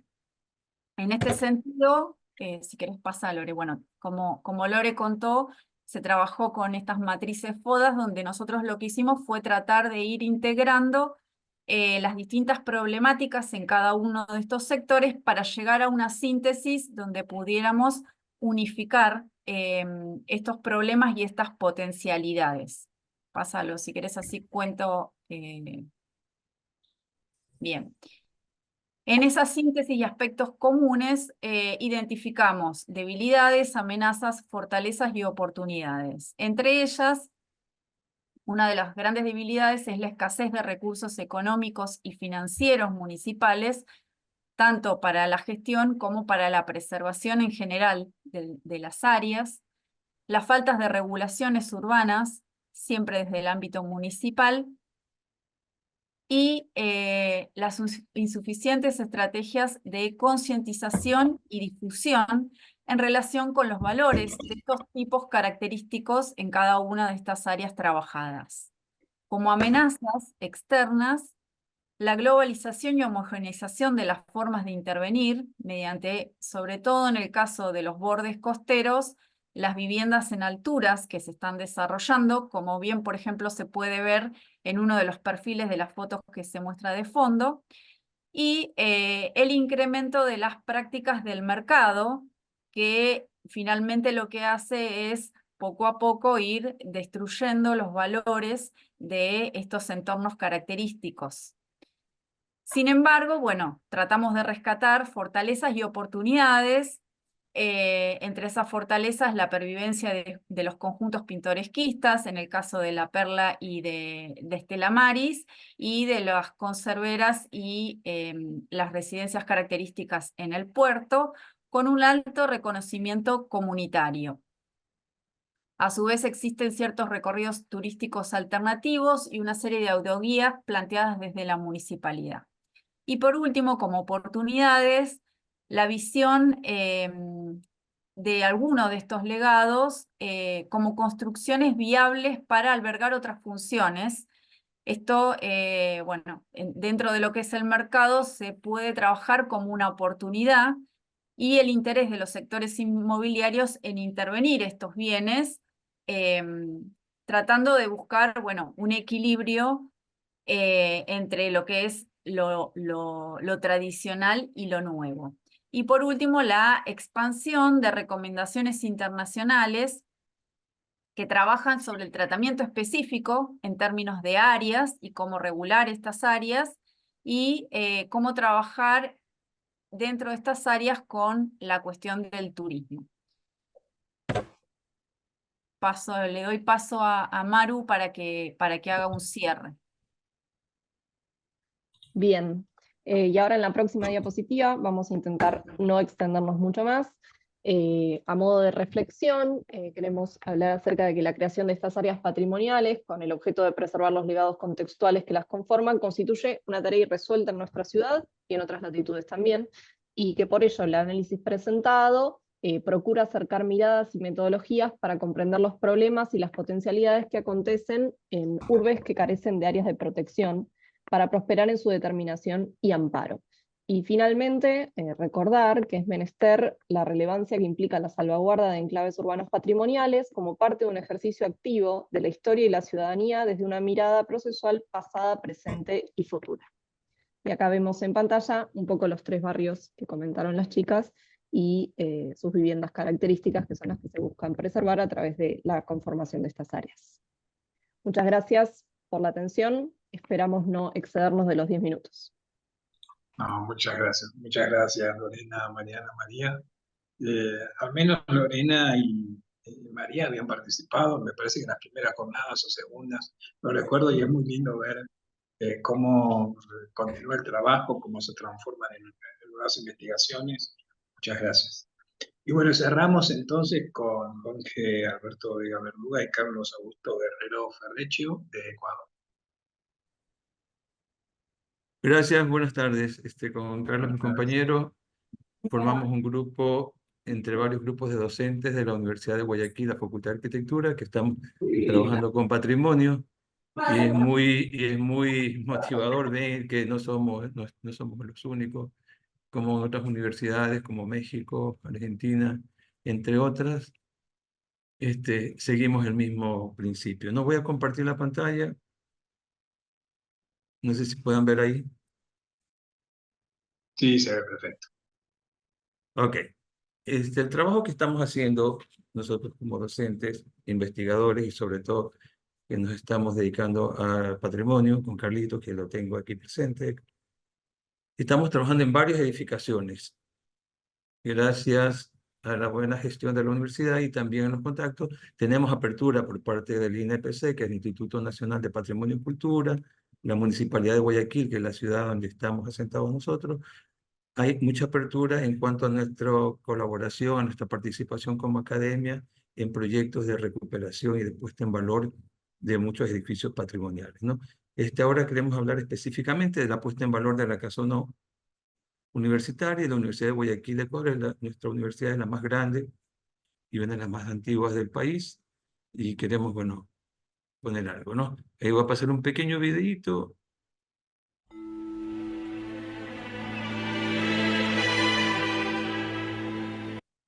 A ver, un ratito, parece que no se ve bien. A ver.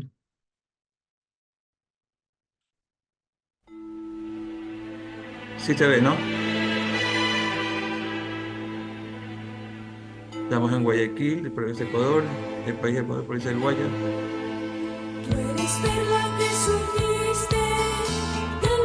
La casona, es original de edificación, escenario, muchas luchas que vamos a explicar.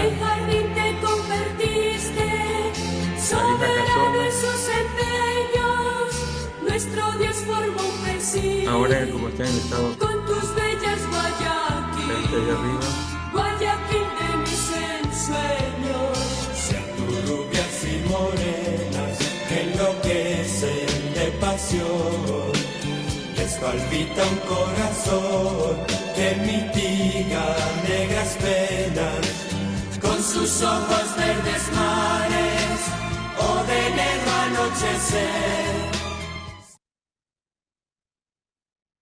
Sí se pudo ver, ¿no, compañeros? Sí, se ve bien. Bueno, esta es nuestra pequeña agenda. Vamos a hablar de una introducción que ya lo estamos haciendo, el objetivo de nuestros trabajos de investigaciones, algo de historia de la arquitectura de la casona, el estado actual, la importancia, como ya dijeron los compañeros anteriores, de la conservación del patrimonio, y estamos trabajando en un plan de recuperación que no es la primera vez, porque tenemos otros ejemplos dentro de nuestro país, y hacer unas pequeñas conclusiones, ¿no? La casona universitaria se llama Pedro Carbo, la tenemos acá, en su fase original, cuando aún se usaba el tranvía. Y les puedo decir que la casona universitaria fue construida originalmente en madera, en Guayaquil, que es el puerto principal de nuestro país. Estamos en el centro histórico. Aún estamos trabajando, se está trabajando en la delimitación de esta área, y es conocido por su riqueza cultural y arquitectónica. Esta casona fue construida a finales del siglo XIX y ha sido testigo de importantes eventos históricos, luchas estudiantiles, luchas educativas, y ha albergado también a destacados personajes de la educación y la política ecuatoriana, que han salido muchos presidentes, ministros, y todavía lo siguen haciendo, ¿no? Su arquitectura representa el estilo de una época, con detalles que reflejan su esplendor y la importancia que estuvo en su momento, ¿no? Aquí la tenemos en su construcción original. Aún esta es una avenida importante en la actualidad, que en su época de su construcción no lo era, ¿no?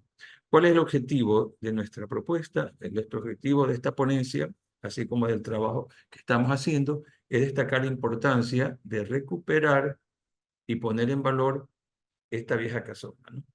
No solamente como un testimonio de nuestra historia y cultura, sino también como un bien patrimonial que puede aportar, como todos los bienes patrimoniales, significativamente en el desarrollo turístico, educativo, social de Guayaquil y del Ecuador, y sobre todo preservar la historia, ¿no? Esta ya es la casona ya terminada de construir. Esta es como está en la situación actual, ¿no? Hablamos algo de historia de arquitectura. La casona universitaria se caracteriza por ser un edificio patrimonial, declarado ya dentro del Instituto Nacional de Patrimonio y Cultura, tanto a nivel nacional como de la ciudad. Tiene una influencia neoclásica y renacentista, con estructuras de madera, como han sido las construcciones antiguas del siglo en nuestra ciudad, antes de que ingrese el hormigón armado. Y se destaca amplios balcones, ventanales con detalles ornamentales, un patio central, que era común en las construcciones de la época, y estos elementos no solamente representan esta época gloriosa de la arquitectura guayaquileña, que va por eventos como dos grandes incendios, que arrasó con mucha arquitectura patrimonial, edificios patrimoniales, sino también muestran la maestría de los artesanos de aquel entonces, ¿no? Esto ya lo he hecho en otra ponencia. Las construcciones de madera fueron construidas por artesanos que se llamaban carpinteros de Ribera, ¿no? Y tenemos una vista superior aérea. Estos dos son patios centrales, y esta es ya las avenidas como están actualmente estructuradas, ¿no? Tenemos un poco más de cerca los dos patios centrales, con unas cubiertas de zinc metálicas propias de esa época, ¿no? Estas galerías con balcones interiores daban hacia esos patios centrales,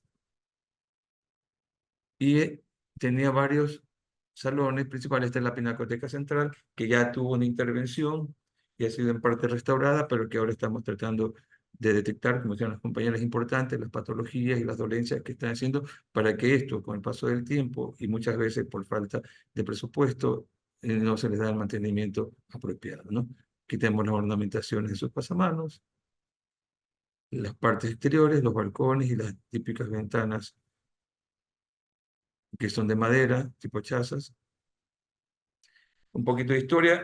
En 1902, siendo rector el doctor Julián Coronel, y el Consejo Universitario resolvió ordenar la elaboración de los planos de la Universidad de Guayaquil. Ya funcionaba como universidad, pero ahora necesitaban hacer los planos. Entonces, después de 3 meses de esta convocatoria, el arquitecto Rojo Queiroz Pinasco presentó su proyecto para ser ejecutado. En agosto de 1904, ya estando la construcción levantada, pero aún no terminada, se comenzaron a dictar las primeras clases, ¿no? Y fue durante 1905 y 1906 que comenzaron ya con las obras exteriores, ¿no? Enyesadas con estuco y pintada la fachada. También se construyó las veredas y los muros del entorno del edificio, ¿no? Y se las comenzó a acondicionar interiormente con ya dotándole de alumbrado eléctrico, telefonía recién iniciada en esa época, y la adquisición de mobiliarios y gabinetes y laboratorios adecuados, ¿no? Este edificio de la casona ha tenido varias remodelaciones. Ahora estamos trabajando para una nueva remodelación y puesta en valor. Ya la primera se hizo en los años 80, donde fueron cambiados ciertos materiales, que no es lo apropiado cuando es una puesta en valor, tratar de utilizar los materiales originales, pero bueno, aquí se reemplazó la madera de la quincha, que era tipo adobe, estuco, con mampostería y cemento enlucido, ¿no? A lo largo de su existencia, la casona ha sido escenario de importantes eventos históricos. Una cosa que marcó mucho esta casona fue las luchas estudiantiles por el libre acceso a la universidad, que no era de esa época, ¿no? Costó la vida a muchos estudiantes, enfrentamiento con la policía. Incluso ahora hay la leyenda, nosotros cuando estamos trabajando ahí, los chicos también, que dice que ahí las almas de los estudiantes que murieron deambulan, ¿no? Fue sede también de la universidad donde se formaron muchas generaciones de profesionales que contribuyeron al desarrollo del país.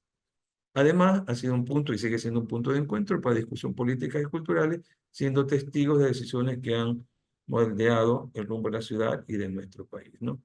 Ahí tenemos una foto de cómo eran los estudiantes de arquitectura por sus mesas, donde iban con saco y corbata, y no como ahora, bueno, que son propias costumbres de la época, como eran los estudiantes de ese tiempo, ¿no?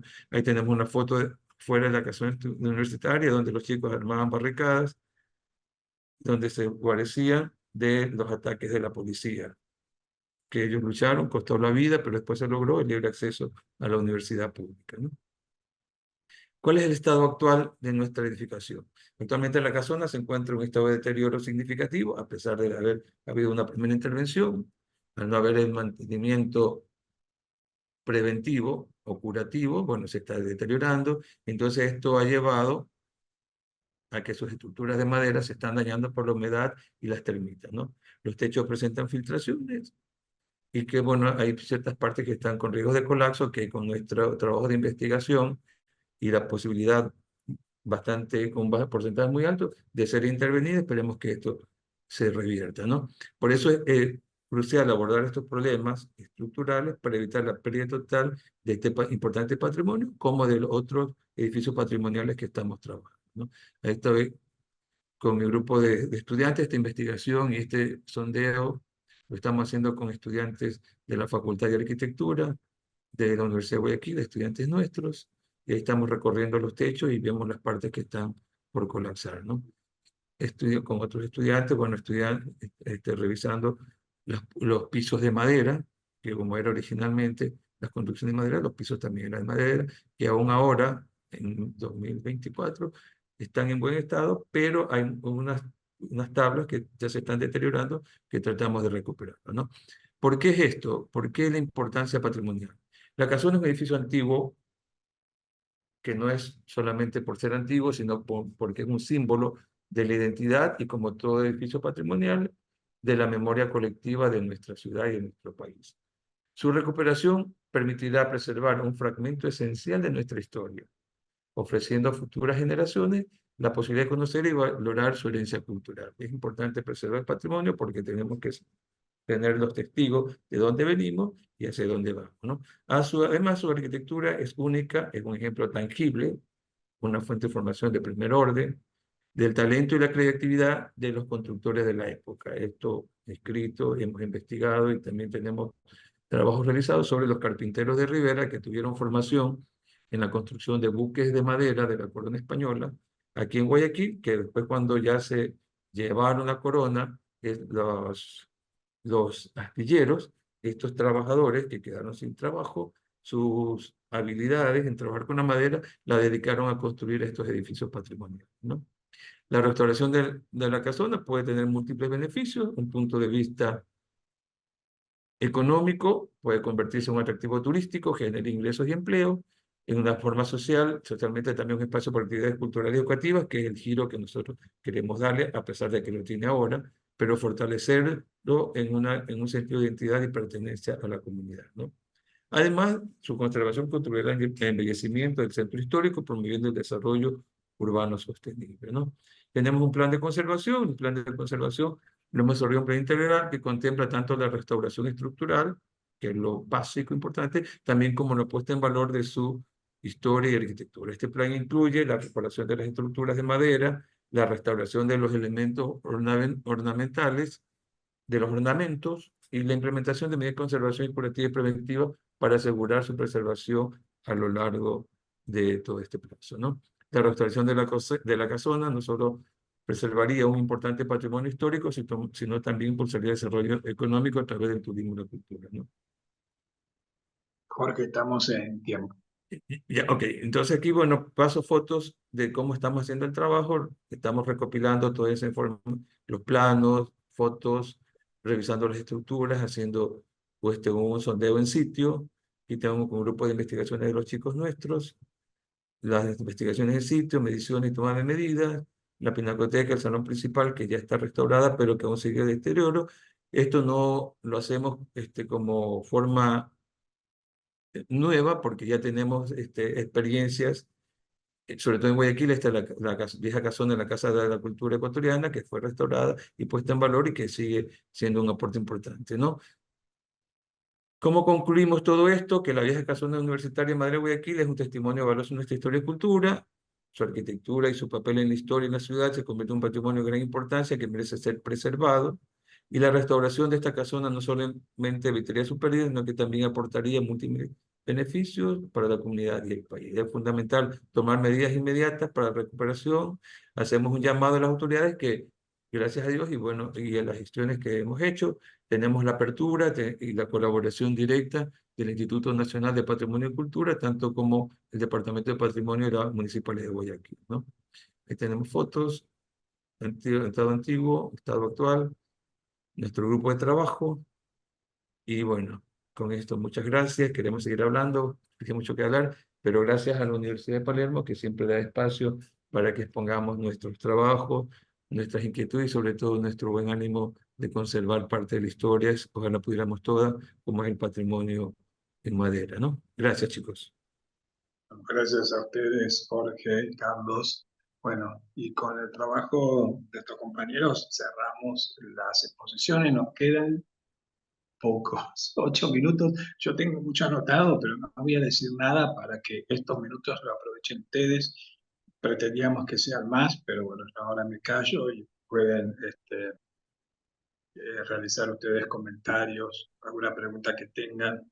Hay muchas conexiones entre todas las exposiciones, pero yo me callo. A mí me gustaría hacer una consulta que me parece importante con respecto a la ponencia sobre Puebla. Me llamó la atención, quería saber, Puebla en realidad tiene declarado, obviamente es Patrimonio de la Humanidad, tiene declarado el centro histórico. ¿No existen ya normas, pautas que tengan relevamiento, fichajes sobre el estado de las casonas que hagan que eso pueda llegar a buen puerto sin llegar a ese estado? Porque nosotros que estamos antes de las áreas, ver que hay áreas y que no se llega a controlar el estado de las viviendas, es un poco como, nos da un poco de desánimo, ¿no? Eso por un lado, y no ver los fichajes y ver las citas, o sea, quiero saber si ustedes hicieron relevamientos, porque en realidad es como una recopilación de notas periodísticas. Eso me preocupó. Y la otra cosa con respecto a Guayaquil, que en realidad en Guayaquil el INPC también tiene unos fichajes increíbles. Tuve la oportunidad de trabajar con el INPC y el IMP de Quito, y tiene unos fichajes increíbles de todo lo que son ese tipo de edificios monumentales y de áreas. Y quería saber si eso también fue un insumo para las intervenciones que están realizando. Ya, en cuanto a la casona, perdón. Ya, bueno, en cuanto a la casona y lo que es el INPC, el Instituto Nacional de Patrimonio y Cultura, tiene un fichaje, todo un catálogo, y lo mismo a nivel de municipio, o sea, a nivel local de la ciudad, también hay una oficina de patrimonio que tiene un fichaje. Pero no es lo suficiente porque hay cosas que abordan muy superficialmente. Ejemplo, nosotros ya trabajando específicamente en la casona, un elemento importante de la preservación de las estructuras, si hay un fichaje, que sí hay un amplio fichaje, pero esta situación de la estructura va variando con el tiempo. Entonces, lo que estaba, por decirlo, en el 2000, en una situación, ahora en el 2024, por el descuido, la falta de mantenimiento, ya está en otra situación. Entonces, ese inventario, ese fichaje, hay que irlo actualizando, ¿no? Bien, bien. Sí, sí, sabía que igualmente los actualizan, pero que son periodos muy largos. Así que imagino, ustedes están trabajando con fichajes. Sí, sí, sí. Trabajamos, partimos de las fichas del INPC y del municipio, pero al no ser tan ricas Detallado. en información actualizada ni detallada, estamos actualizando con nuestros estudiantes. Por eso ellos van, ponen la lupa, ponen eso y vamos actualizando eso, ¿no? Bien, gracias. Rogelio. Rogelio y Valeria estaban desde Puebla, ¿no?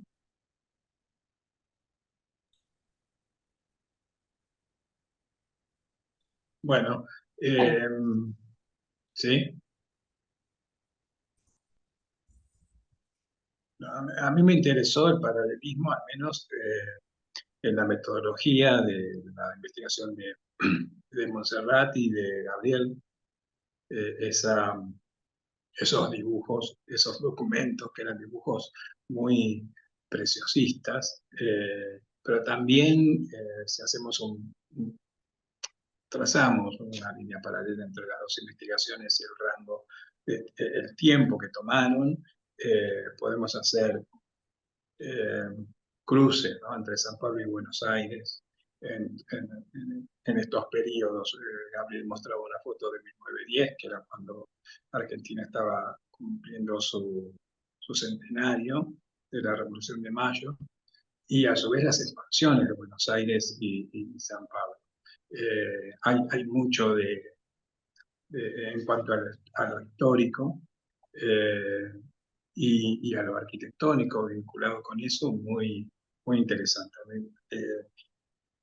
No había tomado dimensión cuando organizamos y quedaron estas dos ponencias juntas, al no conocerlas en detalle, la importancia de estos espacios cuando aparecen estas coincidencias que son muy interesantes.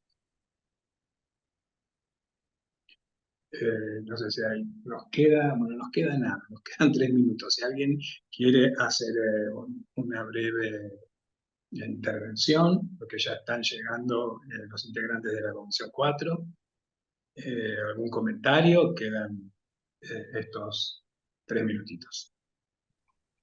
Ya, por mi parte, perdón, Lorenzo.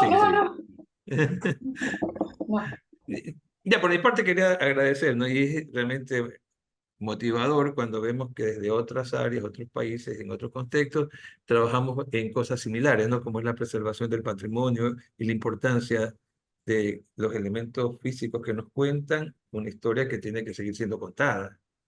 Entonces, eso, gracias a todos los que están trabajando por patrimonio, todas las exposiciones buenísimas, y esperemos no perder el contacto.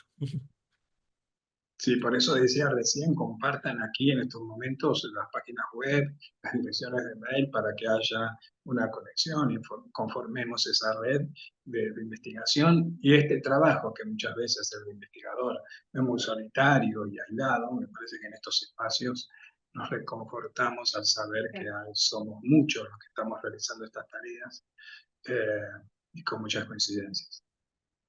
Así que bueno, muchas gracias a ustedes. Muchas gracias a todas y todos por elegir este espacio para compartirnos estas investigaciones, estas reflexiones. Los invitamos a quedarse, a quienes quieran y puedan, a la sesión 4 y a las 6, a la mesa de diálogos número 2, que son los diálogos entre arquitectura, historia y teoría. Así que a todos y todas, muchas gracias. Y nos estamos viendo. Gracias. Muchas gracias a todos. Muchas gracias. Saludos Gracias a todos. Excelente tarde. Adiós.